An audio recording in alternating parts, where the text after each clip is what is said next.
শুভ সন্ধ্যা বন্ধুরা, আর আমার নতুন ব্লগে স্বাগত জানাই। আজকে কি রান্না করছি জানেন বন্ধুরা? যত বাসি খাবার ছিল সেই দিয়ে বিরিয়ানি করছি। মাংস পড়ে আছে, খানিকটা খানিকটা ডিমের তরকারি পড়ে আছে, ভাত অনেক পড়ে আছে।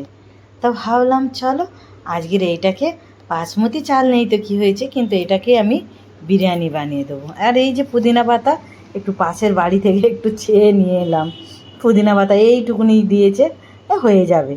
তা আমি কিভাবে বানাচ্ছি বন্ধুরা, আর এইটা হচ্ছে জল, দেখেছো ওটা হচ্ছে মানে গরম মশলার জল ফুটিয়ে রস বানিয়েছি জানো বন্ধুরা। আর তারপরে মাংস ডিমটাকে একটু গরম করলাম, এই যে দেখছেন টকবক করে ফুটছে, একটু রস, একটুখানি সামান্য হালকা জল দিয়েছি। তারপর নিচে খানিকটা ভাত দিয়েছি, তারপরে ওপরে এই যে ডিম মাংস দিলাম, তারপরে ভাতটা দিয়ে ঢাকা দিয়ে দিলাম। এতগুলো ভাত আছে, তো ভাবলাম একটু বিরিয়ানি টাইপের করে দিই।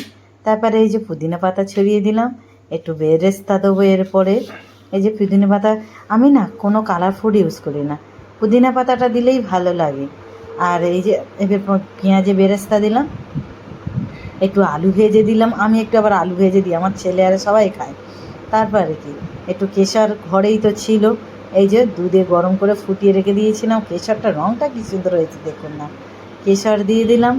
তারপরে একটু ঘি দিয়ে দেবো, দিয়ে ঢাকা দিয়ে আর একদম স্লো ফ্লেমে গ্যাসে বসিয়ে দেবো, ব্যাস। তারপরে আমার বিরিয়ানি একদম রেডি। তো বন্ধুরা, আমার মতো এরকম যা ঘরে বেঁচে বুঝে থাকবে এরকম করে একটু বানাবেন, খেতেও ভালো লাগবে, শান্তিতে বাচ্চারাও খেয়েও নেবে। বিশেষ করে আমার ছেলে তো ভালোই খায়, ও ঘরে যতই বাইরের বিরিয়ানি কিনে আনুক, কিন্তু ঘরের বিরিয়ানিটা এইভাবেই আমি করি। এই যে দেখছেন গ্যাসটাকে একদম স্লো করে দিয়েছি, এবারে যাই একটু ছেলেটার কাছে গিয়ে বসবো। আর বাসন কোসন রান্না করতে করতেই মেজে নিয়েছি, এই যে দেখুন অনেক বাসন, জল ঝরে গেছে। এবার একটা একটা করে সব ভেতরে ঢুকিয়ে রাখবো নিচের বাক্সের ভেতরে। খালি আমার কড়াটা মাজতে বাকি আছে, আর পারছি না, আর তাকাত নেই, মানে আর শরীর বইছে না, ভাবছি ওটা সকালবেলায় মেজে নেব।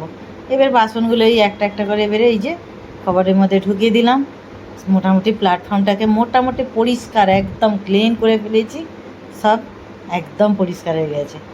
একটু এবারে ওই ঘরটায় গিয়ে বসবো আরাম করে, একটু ছেলেটা মোবাইল দেখছে, ছেলেটাই ঘরে আছে, আর আমি, ওর বাবা এখনও এসে পৌঁছান। আর একটা জিনিস দেখাতে ভুলেছি, তাল শাঁস এনেছে আমার বর সন্ধেবেলার দিকে, এই যে দেখুন ফ্রিজে রেখে দেবো। আর ভিন নুন এনেছে, দেখুন না কত ভিন নুন এনেছে। আমি বলি এত কিসের জন্য এনেছে, বলে রেখে দাও গুঁড়ো করে, যখন তখন চাট মশলা করবে দেবেন। ঠিক আছে, কত এনেছে দেখেছেন। তাল শাঁসটা আমি গবাগব 3-4টে খেয়েও নিলাম, এত নরম ছিল। তারপর খানিকটা ফ্রিজে ঢুকে দিলাম, তারপর আমার ছেলের সঙ্গে মস্তি করি।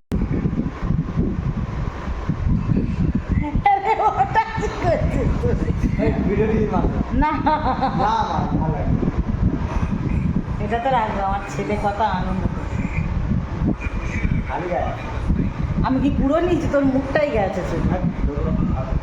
তারপরে ছেলেটার সঙ্গে মস্তি করতে করতে একটুখানি রেস্ট নিলাম, ওদিকে বিরিয়ানি হচ্ছে, একটু টিভি দেখলাম খানিকক্ষণ বসে বসে, নিচেতেই বসে। তারপর বিরিয়ানিটা হয়ে যেতে সবাইকে বেড়ে দিলাম। ব্যাস, আজকে ব্লগটা আমার এই পর্যন্তই। তো যা হোক বন্ধুরা, আমি কেমন বানালাম, কেমন হয়েছে একটু কিন্তু কমেন্ট করে জানাবেন। আর খেতে অসাধারণ হয়েছিল, বললে বিশ্বাস করবে না, সত্যি অসাধারণ হয়েছিল, মিথ্যা কথা বলি না। আমার যেটা খারাপ হয় আমি খারাপ বলবো, আর যেটা ভালো হয়েছে ভালো বলি। পেঁয়াজ দিয়ে আর এই বিরিয়ানি, ব্যাস আর কিছু না। আজ এই পর্যন্ত, শুভরাত্রি, টাটা, বাই।